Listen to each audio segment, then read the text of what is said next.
Где среди пампасов бегают бизоны, а над баобабами закаты словно кровь.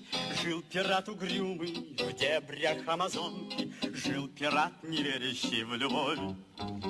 We were down to under 1,000 bison, American bison, left in the United States around the late 1800s. And thanks to a handful of forward-thinking individuals, which included conservationists and ranchers, that pulled aside the remnants of the species, and through some very intense conservation efforts in the early 1900s, they were able to save a handful of bison that are really the foundation of today's herd, which numbers about 400,000 in North America. And it's a group effort, and very much so in this restoration effort in terms of commercial production of bison on farms and ranches, conservation efforts in parks and reserves, and tribal groups that are restoring the bison on their tribal lands across the continent.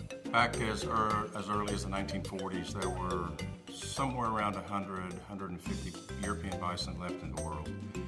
And since that time, their population numbers have increased. And now, across Europe and across Russia, there are in the neighborhood of 6,000 bison alive.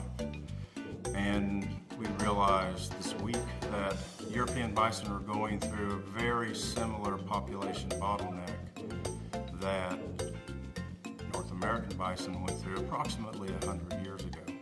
We learned a lot of lessons when bison went through that population bottleneck, down, like Jim said, to 1,000 or less animals. Now we have over 500,000 North American bison, and I think that we can use some of the information that we've learned about how North American bison began to move out of that population crash and began to reproduce and began now to thrive. And maybe we can help European bison in the same way, because they're have gone through a very similar crash in population size that North American bison went through 100 years